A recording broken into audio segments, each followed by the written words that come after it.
Bueno, para ir cerrando, vamos como la evaluación de ese proyecto.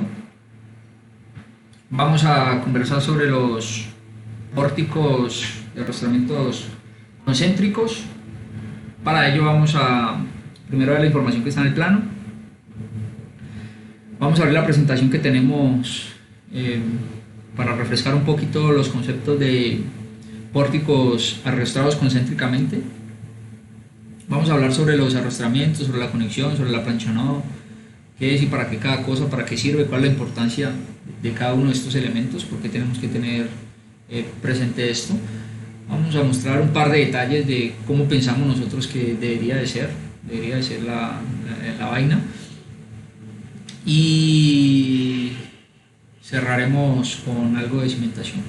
¿Vale? Entonces, vámonos aquí, en particular sobre los ejes A y B, tal cual como vemos aquí en este modelo. Sobre los ejes A y B vemos está compuesto por pórticos con arrastramientos concéntricos. Si nos vamos al plano, vemos que todas las diagonales son perfiles HEA. HEA para el módulo 1 mide 160, 3, 4, 140 y los últimos dos niveles 120. Esto es una buena práctica. O sea, en la medida que se sube la altura o en la medida de que gano altura en los niveles, tengo menos demanda sísmica. Al tener menos demanda sísmica, efectivamente es una buena práctica de diseño, una buena práctica de ingeniería, hacer cambio en la sección transversal de los perfiles. ¿Por qué? Porque recordemos que esto se diseña por cala final, tanto las conexiones como las vigas, como las columnas, se diseñan por capacidad. ¿Qué es diseñar por capacidad? Es diseñar ante las máximas fuerzas que son capaces de tomar, son capaces de resistir los braces, los arrastramientos. Entonces, si yo tengo arrastramientos muy robustos, va a tener unas fuerzas gigantísimas para mi diseño de los elementos que están por fuera de los braces, de los arrastramientos. Entonces es una buena práctica ingenieril, y en la medida que gano altura, que la demanda sísmica es menor, hacer un cambio de sección transversal. Por lo general, a mí en lo particular, si yo pudiese cambiar cada nivel, el arrastramiento lo cambiaría, indudablemente lo cambiaría. Así el constructor diga, este parece un ingeniero novato recién salido de la universidad, porque démosle uniformidad, porque muchísimas veces se estila eso, démosle uniformidad, que los perfiles sean iguales para ocupar un solo esto de material, bueno, en fin, pero no. O sea, filosóficamente, para este sistema estructural, si se pudiese cambiar en cada nivel del perfil, eso es lo que hay que hacer. En lo personal no he podido lograr que en cada nivel se cambie, pero sí en cada dos niveles sí pudiese tener un cambio de sección transversal, así como está aquí. Ahora, aquí la crítica constructiva va a que estas diagonales están pensadas para algo, para que el fusible de estos sistemas estructurales son las diagonales. Ese es el fusible, ahí es donde se debe concentrar el daño. Entonces, para que se concentre el daño, debemos promover una serie de requisitos sísmicos. En principio, vuelve y juega. Principio de que sean altamente requisitos de alta ductilidad. ¿Listo? De alta ductilidad. Para que sean de alta ductilidad, vuelve y juega, debe tener unas relaciones ancho-espesor tales que son los que están en la tabla de 1-1, que fue lo que ya hablamos. ¿Listo? En este caso específico, estos arrastramientos no cumplen, no son sísmicamente compactos. Ese es uno de las críticas constructivas.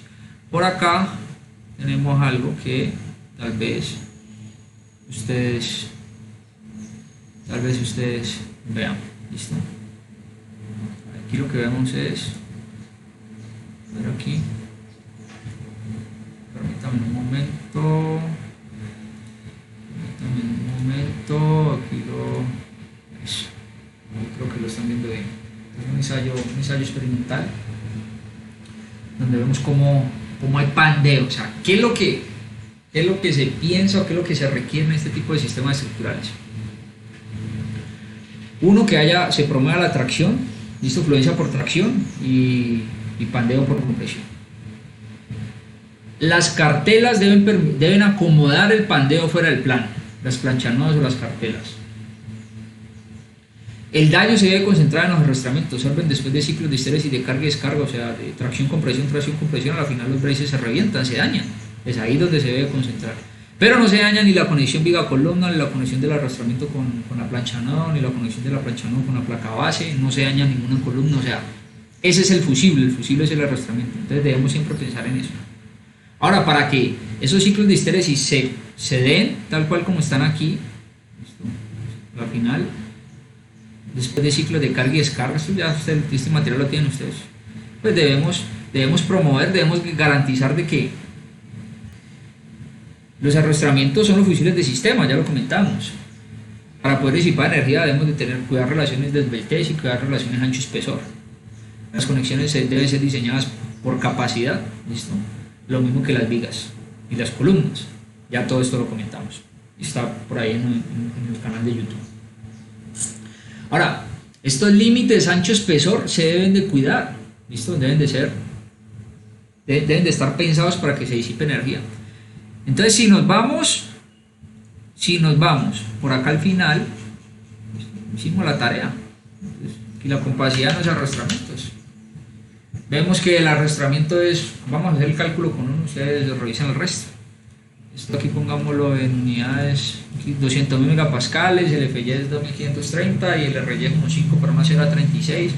Es para el caso, no sé, tal vez del arrastramiento, a ver, pongámonos aquí en el arrastramiento HA 160. Del arrastramiento HEA 160, si nos ubicamos por acá, ¿cuál es el HEA 160? Vemos que el ancho del ala es 160 y el espesor es 9 milímetros. Entonces aquí ponemos 160 y el espesor es 9 milímetros. Por lo que esta relación es 7,41, pero la relación ancho-espesor es 8,89. Este valor es más grande que 7,41, es decir, no es sísmicamente compacto, por lo que no debemos utilizarlo. Listo, no debemos utilizarlo. ¿Por qué? Porque esto es pensado, este requisito normativo es pensado para retrasar ese fenómeno de pandeo local antes de que se produzca, digamos, como la falla global que se piensa como elemento fusible del sistema estructural. Entonces, no cumple, no debemos de ponerlo. Ahora, si ya está puesto, porque yo conozco muchísimas edificaciones que tienen arrastramientos, ojo, estos arrastramientos los podemos utilizar los HEA en naves industriales, en estructuras que no tienen, digamos, necesidad de incursionar en el rango elástico, sino que están diseñados en el rango elástico. Pero en edificios donde estoy cumpliendo las premisas de que sea sistemas especiales, ¿listo?, con capacidad de disipación especial de energía, debo de cumplir esto, porque tengo evidencia experimental que me dice, mira, si lo haces de esta forma funciona y si no, no. Entonces, antes de yo brincarme estos requisitos normativos, pues tendría que tal vez, no sé, o hacer mi propia investigación experimental y concluir, o basarme en algún documento técnico que esté en la literatura donde me permita el uso de estos perfiles, pero pues no los podemos utilizar, ¿vale? Entonces, en principio, estos perfiles no podríamos implementarlos. Aquí que vemos que por aquí, si trazamos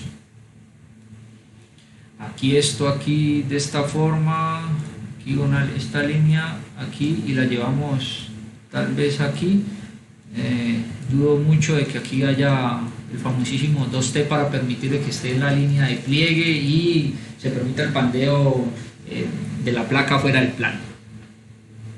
Pero habría que, pues, hacer ahí como la matemática, habría que hacer ahí como el dibujo físico y ver tal vez si lo cumple o no lo cumple. Pensaría yo así que el ojo no.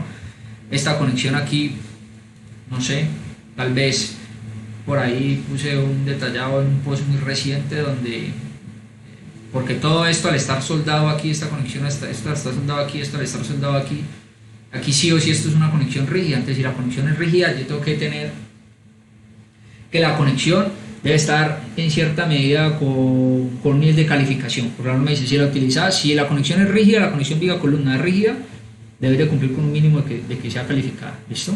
Ahí dice, tiene unos requisitos. Ahora, que transmite unos momentos y tal.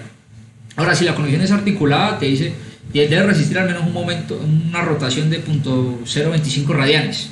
Entonces, ya uno traslada el problema acá afuera y puedes hacer un empalme con pernos. Por acá afuera, puedes hacer un empalme con pernos. Entonces, todo esto acá es rígido, pero acá es articulado. Entonces, en el modelo estructural es muy válido poner articulado. Ahora, El problema aquí es, ahora aquí, el problema es que en el modelo estructural él lo pensó articulado, o sea, se pensó articulado en esa dirección. Pero si yo veo el detallado, yo veo aquí aquí no hay articulación por ningún lado, o sea, esta placa contra la columna completamente soldada, esta viga contra la plancha, no, contra esta viga completamente soldada, eso que ahí no hay ninguna articulación, o sea, yo no veo articulación, la verdad. Entonces pensaría que debemos de tener siempre como ese raciocinio entre lo que pensamos en el modelo y los detalles que ponemos en los planos estructurales, ¿vale?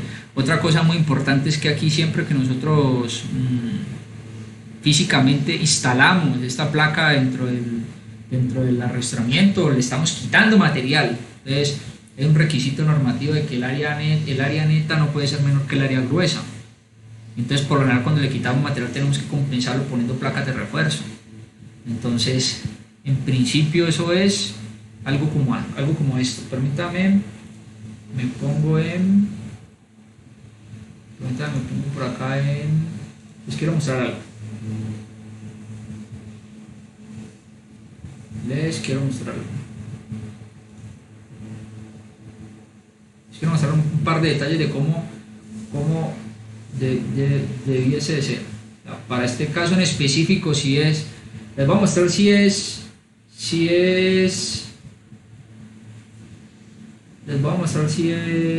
un perfil tubular, cómo debiese ser, si es un perfil de alma llena, cómo debiese ser aquí les quiero mostrar esto. Observen ustedes. Si es un perfil de alma llena, miren, esta es la forma. ¿Listo? Si es un perfil de alma llena, al yo quitarle material, pues tengo que el área neta es menor que el área gruesa. Entonces, indudablemente voy a inducir a que la falla se dé ahí en esa conexión. Y yo necesito que la falla se dé en la zona central. ¿Listo? Entonces debo de poner estas placas de refuerzo con unos diseños específicos de longitud de soldadura. O sea, aquí hay un algo, aquí hay que pensar algo, aquí hay un algo. ¿Listo?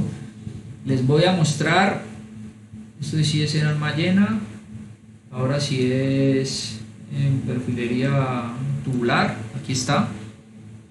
Estas platinitas de refuerzo que están aquí, hay que ponérselas sí o sí. Ahora les voy a mostrar si es un perfil tubular redondo. Si es tubular redondo es de esta forma, porque si no se ponen las platinas el daño se concentra en el perfil. Necesitamos que el daño se concentre por fluencia en tracción y pandeo pospandeo en compresión. Esto no falla por fractura de área neta. ¿Listo? Aquí lo que está pasando es que al no tener esas placas y le estoy quitando material, cuando venga esa carga en tensión con la sobreresistencia, pues me va a fallar aquí por área neta. Pero si ya le pongo el refuerzo, observe que concentro el daño ya es en el perfil. ¿Listo? Aquí sin refuerzo y acá con refuerzo. Entonces esta es la forma correcta, tal cual como lo estamos viendo aquí, con estas placas. Y por último les quiero mostrar aquí si el perfil, si tengo una cruz, o sea, no es cualquier cosa. ¿Listo? Esto viene de evidencia experimental y, o sea, aquí hay algo que hay que poner esas placas, no es cualquiera, aquí hay un detallado, aquí son unas placas de refuerzo que hay que poner, o sea, como estamos viendo aquí este detallado, me deja muy al aire libre, no veo aquí en un lado, esta zona aquí en el centro como es, veo que el perfil según esto está girado a 90 grados o no, bueno, no sé. Entonces recordemos que estas planchas no se diseñan por bloque de Whitmore a 30 grados, tracción, bueno, tenemos que mirar algo en compresión, aquí hay una serie de requisitos importantes que debemos de tener a la hora de detallar las conexiones se diseñan por capacidad, tal cual como vemos aquí, cómo es los principios de capacidad, en esta presentación lo tenemos, cómo se diseña, cómo se sacan esas máximas fuerzas, la plancha no debe permitir la rotación fuera del plano, el diseño por capacidad, tengo dos mecanismos por capacidad, máxima resistencia en tracción y máxima resistencia en compresión, caso 1 y caso 2, máxima resistencia en tracción y resistencia al pospandeo. Saco pues todas estas fuerzas vectoriales y a la final hago descomposición vectorial para analizar qué pasa en estas zonas, aquí donde convergen, en las zonas donde convergen arrastramientos en la zona central, o qué pasa con las fuerzas tanto para la placa base como para las columnas. En ese orden de ideas, estas cargas son supremamente altas. Yo estoy casi que seguro que esto no va a cumplir. O sea, si yo hago la descomposición vectorial de las máximas fuerzas, con toda seguridad aquí esto no va a cumplir la longitud de soldadura que va aquí. De pronto la plancha no tengo, en el plano no dice de cuánto es el espesor. Esta conexión no cumple con lo que se está promoviendo en el cuadro de conexiones que son articuladas. Si hago la descomposición vectorial, las fuerzas que viajan en esta columna aquí, al hacer principio de capacidad, al yo descomponer cuál es la fuerza que viene aquí, qué fuerza viene aquí, las fuerzas que bajan en cada uno de estos puntos, con toda seguridad la fuerza va a ser tan alta que esta columna no va a cumplir, ese perfil IP400 no va a cumplir. Como tampoco al descomponer verticalmente aquí, yo tengo una componente horizontal tan alta que necesariamente en placas bases de pórticos arrastrados debo de tener una llave de corte para transmitir ese cortante, tal cual como les voy a mostrar aquí. Ahorita les muestro algo, tal cual como les voy a mostrar aquí. A ver si me abre, tal cual como les voy a mostrar aquí. Sí, aquí ya me abrí. Observen ustedes. Aquí la componente horizontal es tan alta, que la descomposición vectorial de la máxima fuerza en tracción, la componente horizontal es tan alta de que necesariamente necesito una llave de corte. Ahí está la llave de corte. Necesito una llave de corte y un pedestal lo suficientemente grande y unos estrios suplementarios adicionales para evitar ese desgarre, ese desprendimiento lateral de concreto debido a esa gran carga horizontal. Y si vemos los planos lo tienen. O sea que esto realmente no fue pensado por capacidad, aunque está realmente muy pequeño para desarrollar esto que está aquí. Entonces uno lo tiene. Entonces en principio es eso. La moraleja del cuento es: tengamos presente muchas cosas, miremos para la parte normativa, cada vez seamos más juiciosos, cada vez investiguemos, seamos inquietos, miremos qué dice la norma, cuáles son las actualizaciones de la norma, cada artículo que dice, en qué se actualiza. Cada vez pensaría que debería de hacerse más amigable la norma con nuestro criterio o nuestra vía de pensamiento, de que actualización tras actualización sea muy fácil de entender y ese cambio entre una norma y otra no sea tan drástico.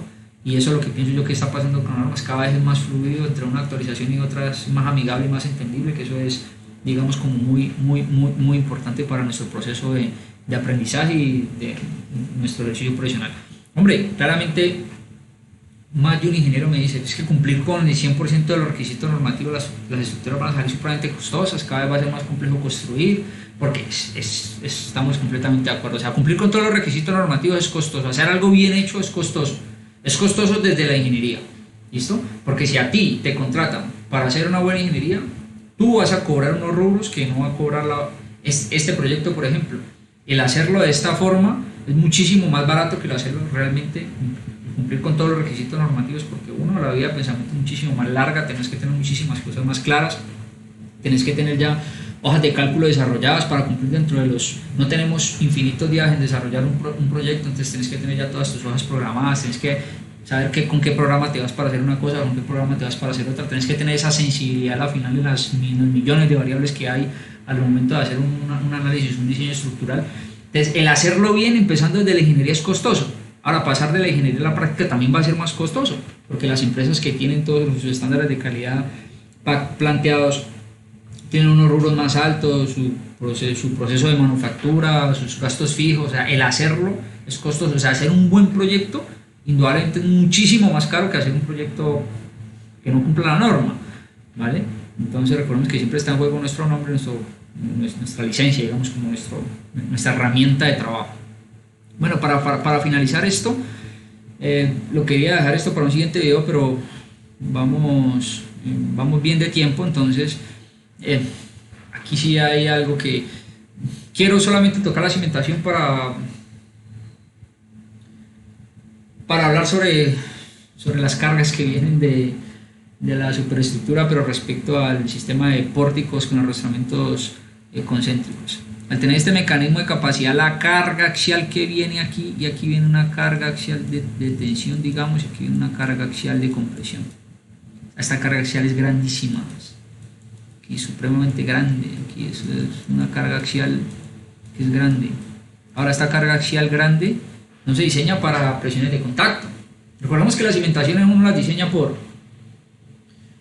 presiones de contacto, para evitar el tema de asentamientos diferenciales, ¿listo? O sea, al final las presiones de contacto, lo que uno trata es de que todas las zapatas o todo el sistema de cimentación tenga una presión de contacto uniforme, para evitar el tema de asentamiento diferencial.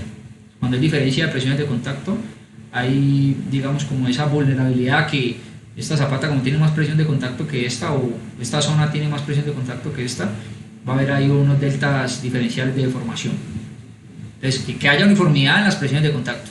Uno inicia por presiones de contacto ante cargas de servicio. Fin. ¿Listo? Fin. Y los aceros de refuerzo los ponen con las combinaciones de carga, o sea, con cargas mayoradas. Estas cargas que vienen del análisis por capacidad son para poner aceros de refuerzo. Si yo tengo aquí esta carga, yo voy a tener tracciones arriba. O sea, si yo tengo aquí una zapata, esta componente me va a hacer que yo ponga acero de refuerzo arriba. Y cuando venga esta carga en compresión, yo tengo aceros de refuerzo abajo. Si yo veo los planos, si yo veo los planos, aquí, veo que hay acero de refuerzo AS1 y AS2, es dirección 1 y dirección 2. Observe, dirección 1 y dirección 2. Por arriba no veo. ¿Listo? No veo aceros de refuerzo arriba. Aquí debería de ir aceros de refuerzo acá arriba, por la componente de tracción. Ahora, aceros de refuerzo dice 7 varillitas número 5 y 7 varillitas número 5 por un lado y 7 varillitas número 5 para el otro lado. Es una zapatica muy pequeña, tiene una viga ahí abajo centradora. O sea, la verdad, en estos sistemas de estructura las cargas son tan altas que, no sé, veo yo aquí una zapata de 1,50 por 1 metro, sí tiene aquí una viga centradora, o sea, habría que hacer la matemática, pero en un 85-90% estaría, digamos, como en la certeza de que la cimentación, al menos en área, debe tener más porcentaje de área de cimentación. En principio era eso lo que les quería comentar sobre el sistema de cimentación. Es supremamente importante porque es lo que me va a soportar la estructura. Y por lo general lo que diseñamos es presiones de contacto y los aceros de refuerzo que diseñamos por combinaciones de carga. Estamos allí preparando también material al respecto del sistema de cimentaciones. No nos consideramos los más expertos en el tema. Sabemos, tenemos una serie de truquitos que tal vez podemos pensar de que les pueda a ustedes servir, pero nosotros siempre, antes de poner algo público, siempre tenemos mucha literatura atrás, tenemos muchos aspectos normativos, consultamos bibliografía, papers, artículos académicos, no sé, expertos en el tema, antes de pronto emitir algún comentario. Hasta aquí es este proyecto y me gustaría que ustedes me regalen un like si les gusta y sienten que esta información es de valor. Nos sigan en nuestras redes sociales, en LinkedIn aparece como Cristian Ramírez, en Facebook @GoraTools, en Instagram @Gora. Estamos muy activos realmente en las redes sociales y esperamos que la información cada vez sea de valor. Estamos próximos a sacar nuevos artículos y nuevas publicaciones tanto en LinkedIn como en Gora. Vamos hasta cierto punto, ya vamos a empezar a poner esos artículos que son de mucho contenido de valor sobre nuestra página web, para que porfa se registren, para que una vez se publique cada artículo nuevo, les llegue una notificación a ustedes diciéndoles: mira, ya publicamos esto, para que ustedes estén como al tanto de lo que estamos haciendo. Y esperamos pues que les sirva, pues, toda esta cantidad de carreta que botamos aquí les sirva a ustedes a la final dentro de su ejercicio profesional. Esperamos en algún momento, nuevamente reitero lo que dije en el anterior video, de que podamos en algún momento formar equipo de trabajo, sea como consultor, como asesor.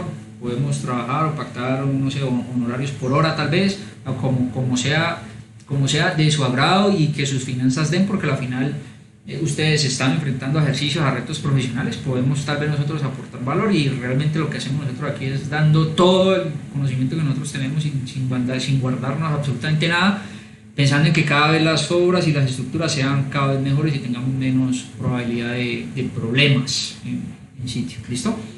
Muchísimas gracias y nos vemos en una siguiente oportunidad. Chao, chao.